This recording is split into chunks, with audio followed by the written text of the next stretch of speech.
let me branch out to a couple of other varieties of sociocentrism that occurred to me.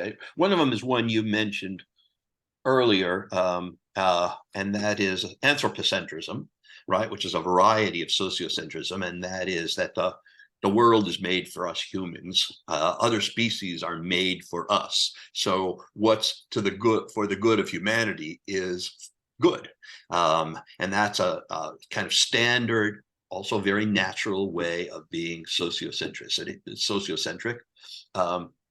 But another one that's more science-like than that one is that people often will say things like evolution is leading up to us. It has led up to us, and that's true. It's true, but it's misleading. It's all species that exist now, evolution has led up to them in just exactly the same extent.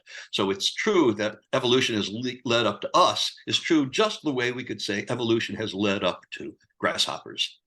Like they're the end product of evolution. But that one doesn't occur to us because, again, we're special. And that's a kind of sociocentrism that comes in. Here's another variety. I wonder what you might say about this. There's a kind of temporal sociocentrism in which our time of living is special compared to past times. Like, here's one. Back in the good old days, we didn't do things the way we're doing them now. Things used to be better. The world is getting worse. And it turns out that that's been said for the last 3,000 years. The world is getting worse. There's a story that in Mohenjo-daro, 2500 BC, there is an inscription in the wall that says, "What is happening to the younger generation?" So notice, it's a kind of a constant in human thought that now is the worst time. It might be that now is, in fact, the worst time. I'm not saying it's not, but I'm saying that we have a tendency to think of our own time as in a certain kind of way. And most of us think of it in a negative way. Let me say that it's true, of course, what you've said, at least as far as we know in modern times, this has been said for generations. Right. Going back further, it's hard to say that. But did it, though, 700 BC. Well, I think that there are also, though, many times when people have said, times are better now than they were. So you're right, there is that tendency. But I also think what's most important is that we face whatever is the truth.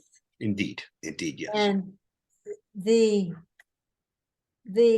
problem, the exception to that, or an exception to that as a sociocentric move, so to speak, tendency, is that we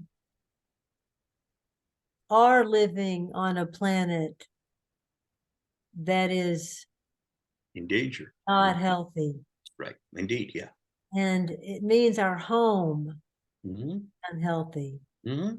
And it's pulsing, it's begging for us to pay attention to it while we continue to knock down trees en masse. Absolutely. Yeah. So because of the past behaviors of humans and our present behaviors and our exploitation of the Earth's resources, we are in worse shape than we ever have been in that arena. But now it's possible that gets turned around to some degree.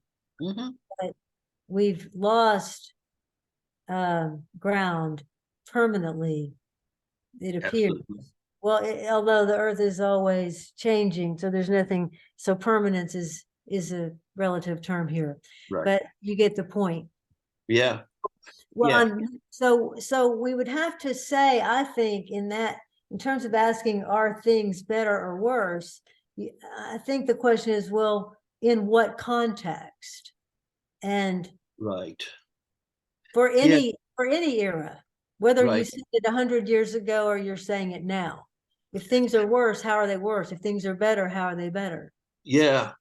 And another aspect that comes to me is that the judgment of better or worse versus, say, 100 years ago is only relevant in a certain way.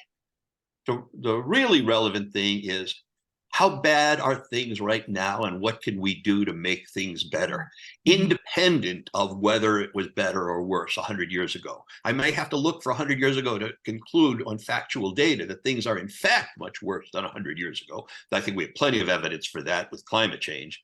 But aside from that, it's not the comparison so much. It's if a crude analogy is, if I think I'm doing something wrong and I say, yeah, but a lot of other people are doing the same wrong thing, it doesn't make mine any better. So the comparison only goes so far. And there's a way which can even divert me a little from trying to solve the problems as they are now and as they're staring me in the face. Yeah. Absolutely. And that's bringing in the rational dimension. Yeah. The rational dimension as against, in this case, the sociocentric dimension,